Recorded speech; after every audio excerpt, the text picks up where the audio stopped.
Hello दोस्तों, welcome back to Computech with Alka. दोस्तों, आज के लेक्चर में हम नया कॉन्सेप्ट देखेंगे जो कि हमारा लिंक लिस्ट टॉपिक चल रहा था। उसी के अंदर डबली लिंक लिस्ट का कॉन्सेप्ट समझेंगे, जिसे हम टू वे लिस्ट भी बोलते हैं। तो डबली लिंक लिस्ट का कॉन्सेप्ट क्या बोलता है? एक कॉम्प्लेक्स टाइप का लिंक लिस्ट है जिसके अंदर in which a node contain a pointer to the previous as well as the next node in the sequence। यानी कि पर्टिकुलर जो एक नोड है उसके अंदर क्या क्या एलिमेंट्स हमारे यहाँ पे होते हैं।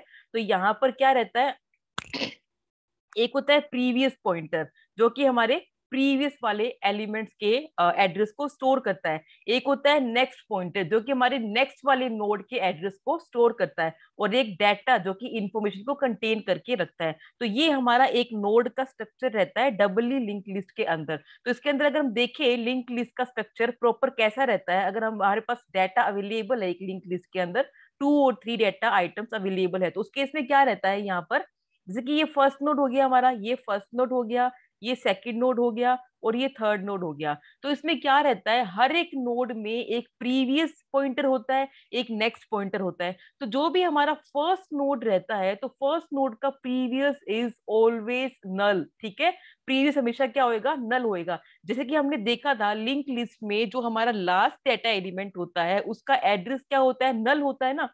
तो इसी में भी सेम ऐसे ही रहता है। इसमें डबली लिंक लिस्ट में अगर हम कॉन्सेप्ट देखेंगे तो जो हमारा फर्स्ट नोड होता है, फर्स्ट नोड का प्रीवियस पॉइंटर हमेशा नल होता है। और लास्ट में जो हमारा लास्ट नोड का नेक्स्ट होता है वो नल होता है। तो यानी कि यहाँ पर क्या कॉन्सेप्ट है, फर्स्ट का प्रीवियस एंड लास्ट का नेक्स्ट यहाँ पर हमारा नल होता है, जो कि रिप्रेजेंट करता है कि डबली लिंक लिस्ट हमारी कहाँ से स्टार्ट हो रही है और कहाँ तक एंड हो रही है। तो ये इसके अंदर डबली लिंक लिस्ट में कॉन्सेप्ट रहता है। अब अगर इसका हम रिप्रेजेंटेशन देखते हैं कि जैसे कि अगर इसका स्ट्रक्चर क्रिएट करते हैं तो पर्टिकुलर सी के अंदर इसका स्ट्रक्चर कैसे क्रिएट होएगा। सपोज कि मैं एक नोड डिजाइन कर रही हूँ, ठीक है, तो इसका नाम क्या है, ये एक नोड है अभी। यानी कि मैंने एक स्ट्रक्चर बना लिया, किस टाइप का, एक नोड टाइप का मैंने एक स्ट्रक्चर बना लिया। ठीक है, तो उसके अंदर क्या है, स्ट्रक्ट नोड पॉइंटर प्रीवियस। यानी कि एक जो मेरा यहाँ पर कंटेंट है वो क्या रिप्रेजेंट कर रहा है, यानी कि एक पॉइंटर है। पॉइंटर टाइप किस टाइप का है, पॉइंटर टाइप का है स्ट्रक्चर नोड, जिसके अंदर प्रीवियस एलिमेंट स्टोर होएगा। फिर उसके बाद एक डाटा है जो कि इंटीजर टाइप का है, जो कि कोई भी हमारी इंटीजर वैल्यू को स्टोर करने का काम करेगा। उसके बाद एक और नोड क्रिएट किया है जो क्या बोल रहा है, नेक्स्ट पॉइंटर है वो भी, यानी कि कोई कोई ना कोई एड्रेस होल्ड करेगा। यानी कि ये नेक्स्ट, इसका मतलब क्या है, ये नेक्स्ट नोड के एड्रेस को होल्ड करने का काम करेगा। तो ऐसे यहाँ पर ये नोड मेरा क्रिएट हुआ है विद दिस स्टेटमेंट। ठीक है, तो ये यहाँ पर स्ट्रक्चर है। The previous part of the first node and the next part of the last node will always contain null, indicating that and in each direction। जो कि मैंने अभी आपको बताया, जो प्रीवियस वाला एलिमेंट होएगा पर्टिकुलर फर्स्ट नोड का, और नेक्स्ट एलिमेंट यानी कि जो लास्ट एलिमेंट होएगा, नेक्स्ट पॉइंटर होएगा लास्ट एलिमेंट का, वो हमेशा नल होएंगे।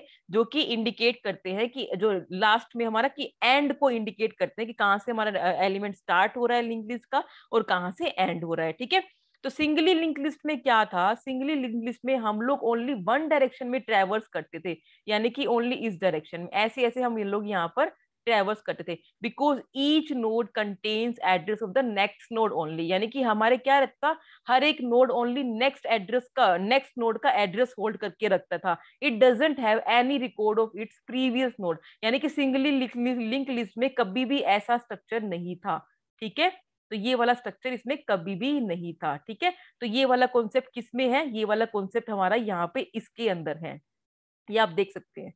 जस्ट लाइक बाई डायरेक्शनल है ये। ठीक है, बाई डायरेक्शनल कैसे है, क्योंकि एक नोड के अंदर हम प्रीवियस का डाटा भी स्टोर कर रहे हैं और नेक्स्ट एलिमेंट का डाटा भी स्टोर कर रहे हैं, एड्रेस स्टोर कर रहे हैं एक्चुअली। ठीक है, तो उस पर्पज से हम लोग यहाँ पर दोनों डायरेक्शन में ट्रेवर्स कर सकते हैं। However doubly link list overcome this limitation. जो सिंगली लिंक लिस्ट की लिमिटेशन थी वो डबली लिंक लिस्ट के थ्रू सोल्व हो चुकी है। Due to that fact each node of the list contain the address of the previous as well as the next address contain करके रखता है, जिसके थ्रू हम लोग दोनों डायरेक्शन में ट्रेवर्स कर सकते हैं और वो काफी इजी प्रोसेस हो जाता है as compare with singly link list. ठीक है, अब इसका मेमोरी रिप्रेजेंटेशन देखते हैं। मेमोरी रिप्रेजेंटेशन कैसा होता है? जनरली अगर हम देखें तो doubly link list more space consume करता है हर एक नोड का। क्यों कंज्यूम करता है? क्योंकि एक नोड के अंदर हम लोग प्रीवियस का डाटा भी होल्ड कर रहे हैं, प्रीवियस का एड्रेस भी स्टोर कर रहे हैं और नेक्स्ट का एड्रेस भी स्टोर करते हैं। तो इसके लिए क्या रहता है, ये काफी मेमोरी कंज्यूम करता है और ये काफी एक्सपेंसिव भी होता है। अगर मैं इंसर्शन एंड डिलीशन भी इसमें करना चाहूँ तो ये भी एक काफी एक्सपेंसिव प्रोसेस होती है डबली लिंक लिस्ट के अंदर। However, we can easily manipulate the elements of the list since the list maintains the pointer in both the direction। यानी कि अगर हम लिस्ट को मैनिपुलेट करना चाहिए, यानी कि मैनिपुलेशन इसमें काफी इजी होती है।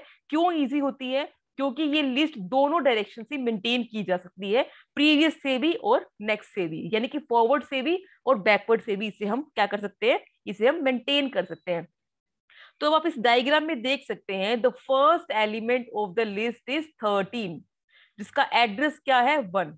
ठीक है, ये क्या है, हमारा इंडेक्स नंबर मान लो या एड्रेस मान के चलो इसको। ठीक है, तो ये क्या है, एड्रेस है, जो कि हमारा फर्स्ट पॉइंट है। तो इसके अंदर हेड में क्या है, फर्स्ट क्या है, एड्रेस हो गया, यानी कि ये फर्स्ट एड्रेस है, उसके अंदर 13 हमारा डेटा स्टोर हो रखा है। तो 13 से पहले वाला एलिमेंट क्या होएगा, -1, यानी -1 यहाँ पे किसको रिप्रेजेंट कर रहा है, -1 यहाँ पे नल को रिप्रेजेंट कर रहा है। तो हमारा स्ट्रक्चर कैसे आएगा इसके अंदर, जो हमारा फर्स्ट एलिमेंट रहेगा, फर्स्ट एलिमेंट -1 13, और उसके बाद ये क्या बोल रहा है, नेक्स्ट एलिमेंट क्या है 4, यानी कि अब ये डायरेक्टली 4 के पास जंप करेगा। ठीक है, तो ये अब इस डायरेक्शन में जाएगा। अब फोर्थ पे जाने के बाद हमारा एलिमेंट आपको क्या दिखाई दे रहा है, तो फोर्थ पे अभी चेक करते हैं। फोर्थ पे जाने के बाद 15 हमारा डेटा है इसके अंदर, यानी कि मैं डेटा के अंदर डाल देती हूँ। फोर्थ का प्रीवियस क्या है, 1 है, और फोर्थ का नेक्स्ट क्या है, 6 है। ठीक है, तो अब हम किस पे जाएंगे, अब हम 6 पे जाएंगे। 6 पे जाने के बाद सेम वही प्रोसेस फॉलो करेंगे। 6 पे जाने के बाद क्या हो रहा है, 6 का डेटा क्या है, 6 का डेटा 19 है, 6 का प्रीवियस क्या है, 6 का प्रीवियस 4 है, एंड 6 का नेक्स्ट क्या है, 6 का नेक्स्ट 8 है। तो अब इसके बाद हम किस पे जाएंगे, इसके बाद हम 8 पे जाएंगे। ठीक है, ये बाई डायरेक्शनल रहते हैं। अब 8 पे जाने के बाद ये क्या बोल रहे हैं, 8 पे जाने के बाद ये क्या बोल रहे हैं, डेटा 8 का कितना है, ये आप यहां देख सकते हैं, डेटा 8 का है 57। ठीक है, प्रीवियस क्या है इसका, 6 है, और ऐसे ही इसका नेक्स्ट क्या हो जाएगा, -1, जो कि डायरेक्टली किसको पॉइंट कर रहा है, इसी को पॉइंट कर रहा है, यानी कि इसको पॉइंट ना करके हम नल को रिप्रेजेंट कर रहे हैं। -1 किसको रिप्रेजेंट कर रहा है, -1 यहाँ पे नल को रिप्रेजेंट कर रहा है। ठीक है, तो ऐसे यहाँ पर मेमोरी रिप्रेजेंटेशन रहता है डबली लिंक लिस्ट का। तो ये बेसिक सा कॉन्सेप्ट था, डबली लिंक लिस्ट होता क्या है, कैसे इसका एग्जीक्यूशन रहता है, मेमोरी में रिप्रेजेंटेशन रहता है, कैसे हम इसका नोड क्रिएट करते हैं। ठीक है, तो अब नेक्स्ट वीडियो में हम देखेंगे कि इंसर्शन हम डबली लिंक लिस्ट में कैसे कर सकते हैं। Till then, thank you.